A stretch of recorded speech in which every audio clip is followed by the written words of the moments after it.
Katrabo. Dito tayo sa taas.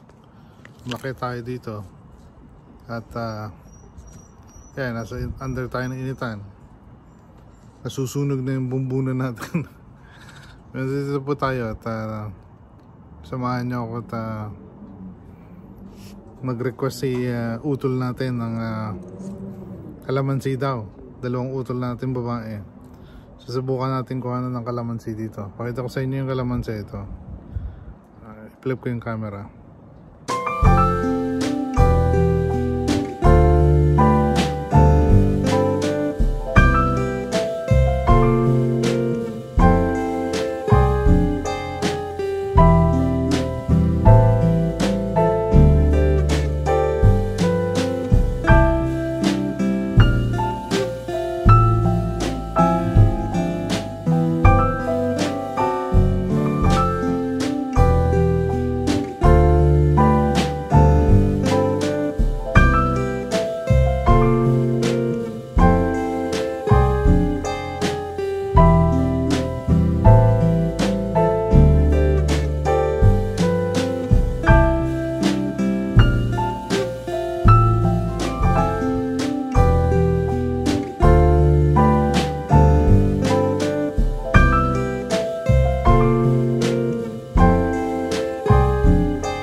Trabo, tingnan nyo po, ang lalaki.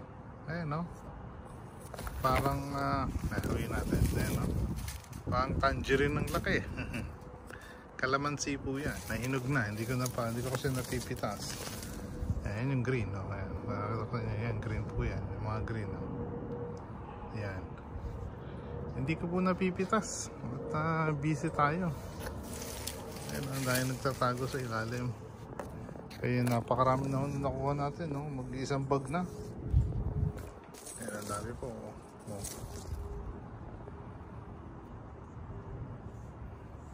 Meron pa yung meron pa yung nakuha kong tumpok-tumpok eh. Kapagandang tingnan eh.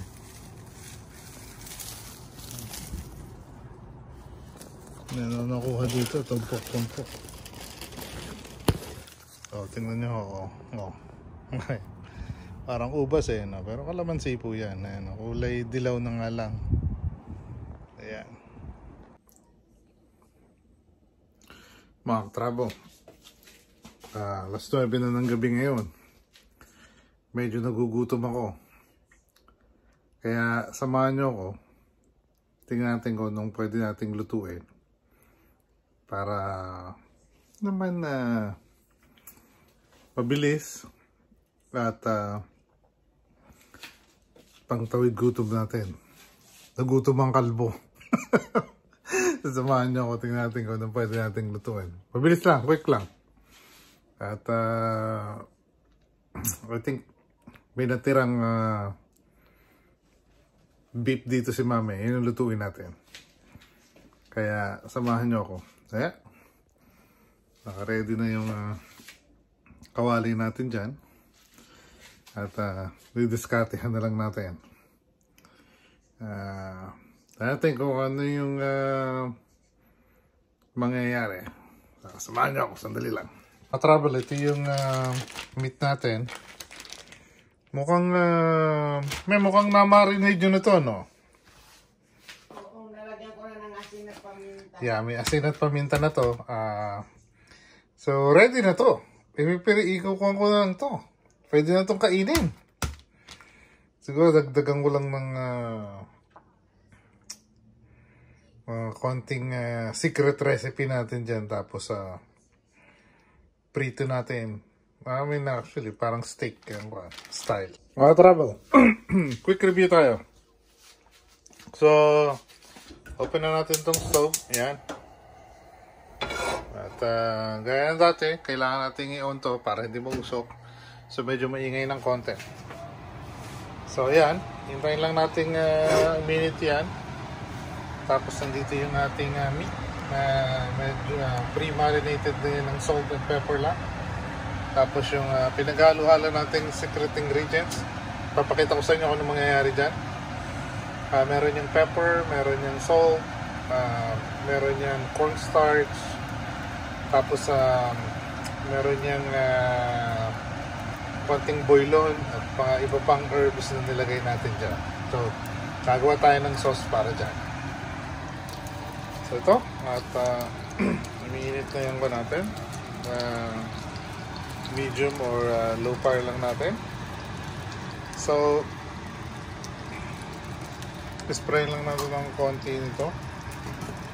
Yan, gagamit tayo ng spray na vegetable oil. Konti lang. At yun, tapos pag mainit na yung pan natin, saka natin isasalang yung ating meat. So, mamaya papakita ko sa inyo pag nagsimula na tayo. So, habang hinihintay natin yun, sisimple muna tayo dito ng Portos. Hindi po yan sponsor. Nagdala yung anak natin ng Portos. Ito po isa sa mga paborito ko. Parang yema po yung ano ito. Yan, masarap po ito. So, tikman at kainin natin. So, ito, tikman natin.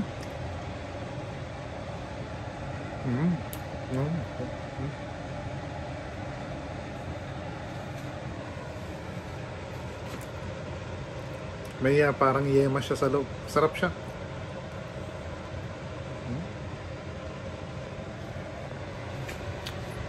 Oh!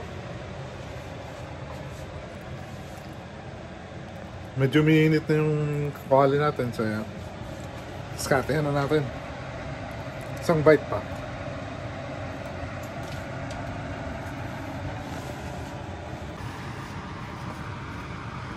Ayan, mga trouble, may oil na yan. Ayan, no? Na-spray na natin. So, lagay na natin itong meat natin. Ayan.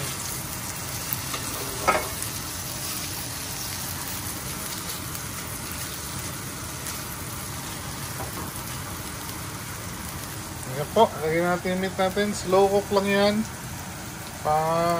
Dahil beef naman to, pwede itong medium rare, medium well, o kaya kung anong gusto nyo, rare o well done.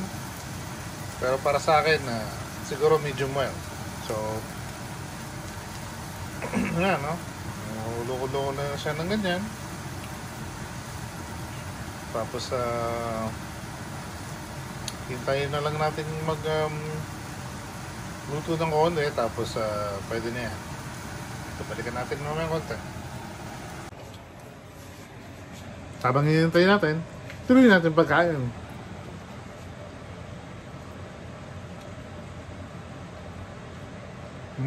Papo.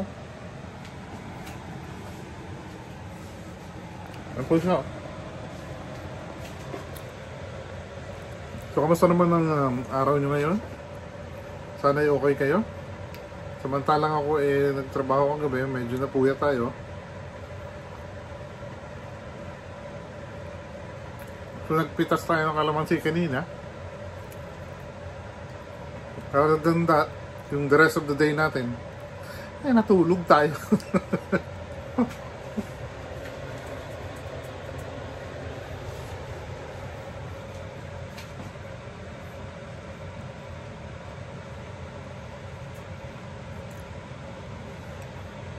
So, yun.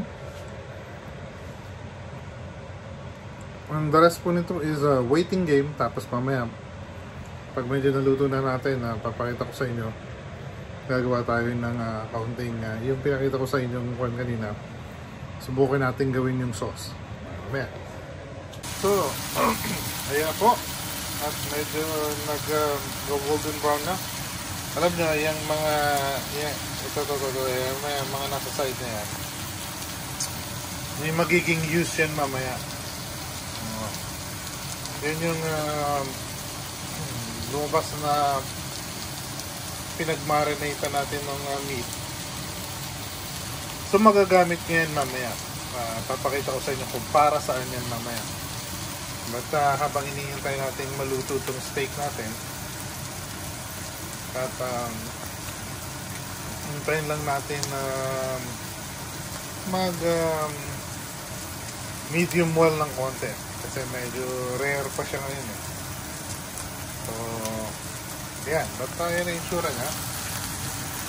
Nagpainit tayo ng tubig dito, malalaman nyo kung para saan yan mamaya at saka kung para saan dito mamaya. So yan konti para sa mas masarap na luto natin.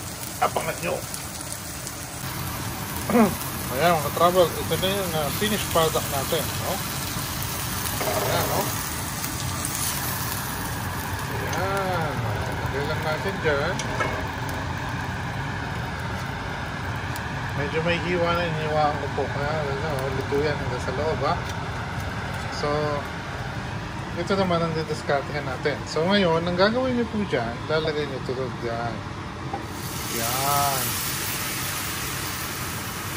Yan. So ayan yung kumulo yan dyan. Low fire lang natin. Tapos habang ito naman po, lagyan natin ito ng kaunting warm water para ma-dissolve natin. So, wala ako ng warm water. Tapos papakita ko sa inyo. Okay lang. Yan yung lang kumuluyan ng konti kasi kakailanganin nyo yung na yan. Yan po. Dissolve lang natin ng maayos. Yan. Halu-haluin lang natin. Ganyan. Yan. Mainit na tubig po yan. Tapos niyan, i-on natin to. Yan. Tapos ilagay natin dito. Hindi po masyadong na-dissolve. Kaya lang ha. I-dissolve ko lang po ng maayos. Tapos babalik ako. Kasi isang kamay lang natin. Ayan. Closer look. Yan lang po. So ayan mga travel, ito na yung kinuha natin. Di ba dito tayo nag-steak kanina? Kukunin natin yung sauce na yan. Kasi halo natin dito sa ginawa nating broth. Yan. Yun! O, diba? Gumanda yung kulay. So patayin na natin yan. At ito halu-haluin natin. Ayan po. May gravy na kayo. May sauce na yung steak nyo. Ayan, may sauce na yung steak nyo. So, dahil nagmamadali tayo, wala na tayong onion, wala na rin tayong mashed potato. Pero okay lang yan. Kasi at least, may napakita naman ako sa inyo. So yung onion, madali lang naman yung piprito nyo lang yan. Tapos itatapins nyo lang dun sa steak nyo. Tapos lalagay nyo nun itong gravy, either the side or sa top ng mashed potato. Pero yan po yun. Ha? So, yan na po. May gravy na tayo. At napakasarap. Paano? Click natin at subukan natin tikman.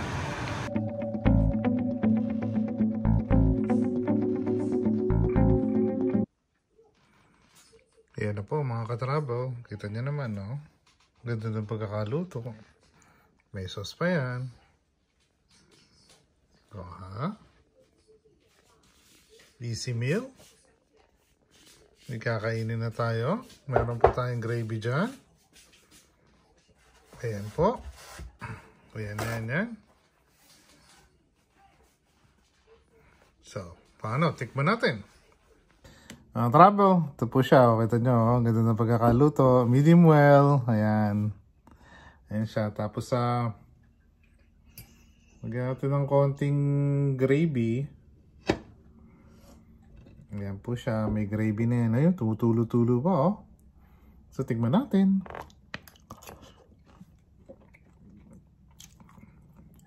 Panalo.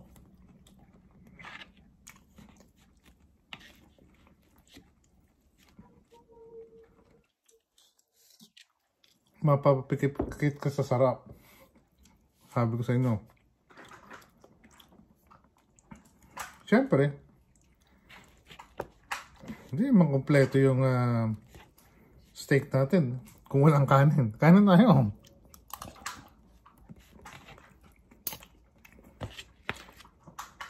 Ayos. So, paano mga ka-travel? Sintensyahan ko muna to. Kainin ko muna to. Baka kakainin pa ng iba eh. Okay. Tayo. So, paano mga ka-travel? Hanggang sa muli.